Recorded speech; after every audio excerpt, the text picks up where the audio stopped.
जय हिंद। कैसे हैं आप सभी? उम्मीद है कि स्वस्थ होंगे, मस्त होंगे और जहाँ भी होंगे अपने अपने कामों में व्यस्त होंगे। तो जैसे कि आप सभी लोग को मालूम है कि आज के क्लास में हम लोग पढ़ने वाले हैं कि बहुउद्देशीय परियोजना क्या है। सबसे पहले आप लोगों को यहाँ पर ध्यान देना है कि बहुउद्देशीय परियोजना क्या है। क्या बहुउद्देशीय परियोजना क्या है?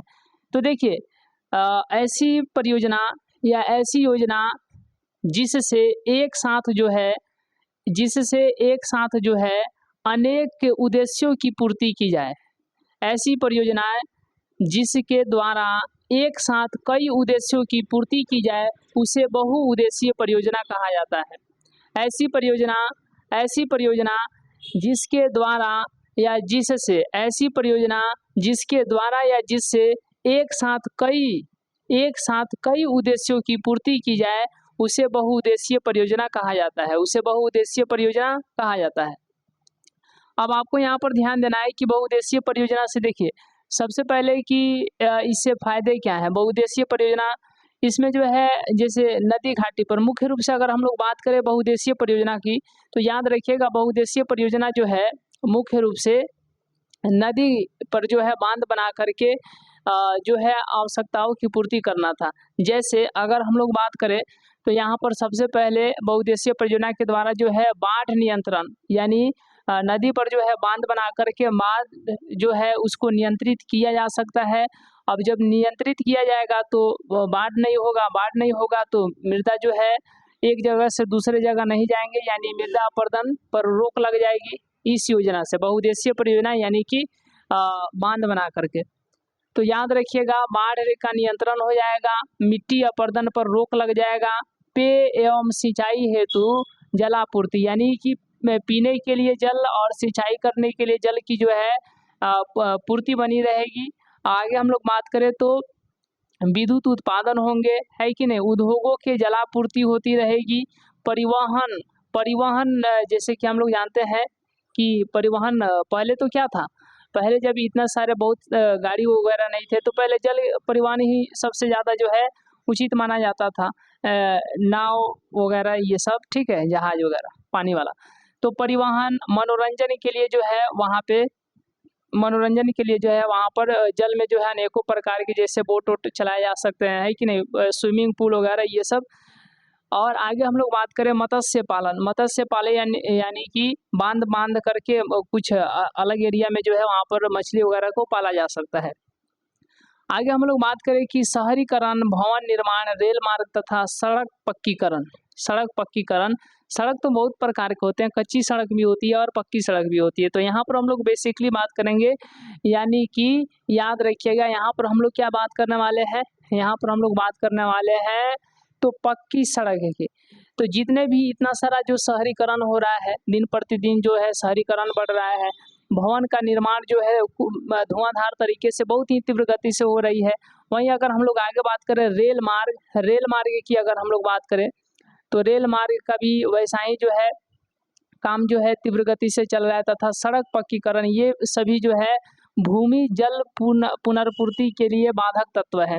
यानी जो बारिश होते हैं तो अगर कच्ची मिट्टी रहेगा या कच्ची मृदा वगैरह रहेंगे, पक्की नहीं रहेंगे, तो जो है नीचे जो है जल चला जाएगा।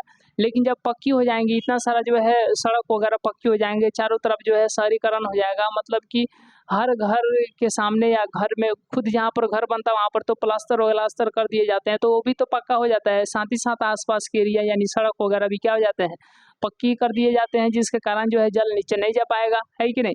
उसी तरीके से अगर हम लोग बात करें भवन का निर्माण, रेल मार्ग तथा सड़क पक्कीकरण भूमि जल पुनर्पूर्ति के लिए जो है बाधक तत्व है। जब इतना सारा जो है शहरीकरण हो जाएगा, सड़कों का पक्कीकरण हो जाएगा, भवन हर जगह बन जाएंगे, रेल मार्ग बन जाएंगे, तो सोचिए कि जल नीचे जा पाएगा, नहीं जा पाएगा। आगे हम लोग बात करते हैं कि वर्षा जल संग्रहण एवं उसका उपयोग। देखिए वर्षा जल क्या होता है कि मानते हैं कि हम लोगों के यहाँ बहुत कम जो है बारिश होता है, या कभी कभी जो है बारिश ज़्यादा हो जाता है, मतलब कि एक असंतुलित रूप से जो है बारिश होता रहता है, कमोबेश होता रहता है। लेकिन सोचिए यहाँ पर बहुत ज़्यादा बारिश होते हैं, जैसे कि भारत की अगर हम लोग बात करें तो भारत के मौसिनराम हो जाएंगे, चेरापूंजी हो जाएगा। तो वहाँ पर क्या होते हैं कि छत पर जो है जल को इकट्ठा करके और उसको जो है पाइप जोड़ करके नीचे जो है टैंक में जो है जमा कर लिए जाते हैं, और उस जल का प्रयोग जो है पीने में नहीं किया जाता है, मतलब कि बहुत सारे कामों में किया जाता है, जैसे बर्तन साफ करने में, कपड़ा धोने में, है कि नहीं, मवेशियों को नहलाने में, घर की साफ सफाई करने में, गाड़ी को वगैरह को धोने होने में उस जल का जो है उपयोग कर लिया जाता है। अगर मानते हैं कि उस वर्षा जल का जो है उपयोग यदि अ, नहीं करते तो उसके जगह पर जो है शुद्ध जल का उपयोग करते, जैसे कि कपड़ा धोने में, बर्तन साफ करने में, करते कि नहीं करते। तो जो पीने के लिए मृदु जल है, जो बहुत ही कम मात्रा में जो है उस जल का बर्बादी हो जाता है, हालांकि उसी बर्बादी हो जाता है, जबकि जो है वो वर्षा जल को जो है रोक करके टैंक में जमा करके, छत पर रोक करके टैंक में जमा करके और उसको जो है पुनः उपयोग में लाया जा रहा है, तो इससे जल की बचत हो रही है कि नहीं। ये एक बहुत ही फायदे की चीज़ है। अब यहाँ पे आप लोगों को ध्यान देना है कि देखिए, वर्षा जब होता है, जब बारिश होती है, तो उसको जो है एक टैंक में पहले तो छत पर जो है एकत्रित कर लिया जाता है, या छत पर से डायरेक्ट पाइप लगा होता है, छत पर पानी जो है गिरता है और गिरकर इकट्ठा होता है और वह जो है पाइप के माध्यम से टैंक में आकर के जमा हो जाता है। टैंक में आकर के जमा हो जाता है और उस पानी को जो है पुनः जो है उपयोग में लाया जाता है। तो इस तरीके से छत पर जो है जल को एकत्रित करके और उसको जो पाइप के माध्यम से टैंक में जमा करना, ये जल का संग्रहण हो जाता है। ये ऐसा नहीं सोचना है कि वो बहुत छोटे-छोटे टैंक होते हैं, ऐसा कोई बात नहीं है, बल्कि वो बहुत ही बड़े टैंक होते हैं। अब उस जल को जो है मवेशी को नहलाने में, अन्य कामों में किया जाता है, पीने के लिए छोड़ करके बाकी सभी कामों में तो उसका यूज़ किया जाता है। तो अब यहाँ पे आपको ये समझना है कि ये जल संग्रहण है। क्या है? ये जल संग्रहण है। अब आइए इसका उपयोग किया जाता है, जैसा हम बता दिए, बाग बगीचे में पानी देने के लिए, या उसको जो है खेतों में जो है सिंचाई के रूप में उसका यूज किया जाता है, या पेड़ पौधों को पानी देने के लिए फुलवारी वगैरह में जो है उसको जो है पानी का उपयोग कर दिया जाता है, मतलब वहाँ पर छिड़क दिया जाता है, मतलब सिंचाई कर दिया जाता है। तो ये आप लोग समझ गए। तो ये देखिए, आपको ये समझना है कि ऐसा नहीं समझना है कि बहुत ही छोटे टैंक होते हैं जहाँ पर बारिश होते हैं, जैसे मौसिन राम इलाके हो गया, चेरापूंजी का भारत का ही, तो वहाँ पर जो है बहुत ही बड़े-बड़े टैंक होते हैं, जहाँ पर जो है जल का संग्रहण किया जाता है। अब कैसे जल का संग्रहण किया जाता है? तो जो बारिश होता है ना, यानी वर्षा जल का जो है संग्रहण किया जाता है। अब आगे हम लोग देखते हैं कि इसमें इसका उपयोग भी हम लोग देख लिए, वर्षा जल का संग्रहण देख लिए, उपयोग भी देख लिए। अब यहाँ पे आपको ध्यान देना है कि भूमिगत जल का 22% भाग का संचय वर्षा जल का भूमि में प्रवेश करने से होता है। ठीक है, यानी भूमिगत जल जो है ना, वह 22%, ठीक है, 22% भाग जो है संचय वर्षा जल का जो है भूमि में प्रवेश करने से होता है, यानी कि 22% जो है पानी नीचे जाती है, जो बारिश होता है उसका।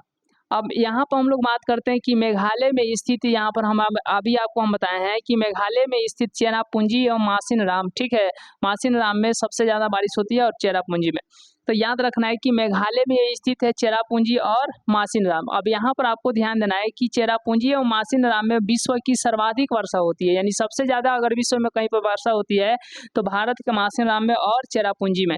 तो भारत के चेरापूंजी और मासिन राम, ये आप लोगों को याद रखना है कि विश्व की सर्वाधिक वर्षा के लिए जो है प्रसिद्ध है। अब यहाँ पे आपको ध्यान देना है कि जहाँ पेयजल संकट का निवारण जो है लगभग 25%, यहाँ पर जो भी पेयजल का समस्या है उसका जो है 25% समस्या तो ऐसे ही हल हो जाता है, यानी छत पर जो जल को रोका जाता है ना और उसको टैंक में संग्रहण किया जाता है, ऐसे ही जल संकट का जो है 25% जो है निवारण हो जाता है। किस जल से? तो वर्षा जल से, ठीक है, जिसको जो है छत पर एकत्रित करके टैंक में जमा किया जाता है, यानी वर्षा जल के संग्रहण से। तो ये आप लोग समझ गए। आज की इस क्लास में इतना ही, मिलते हैं हम लोग नेक्स्ट क्लास में, नेक्स्ट वीडियो में। तब तक के लिए बहुत बहुत धन्यवाद।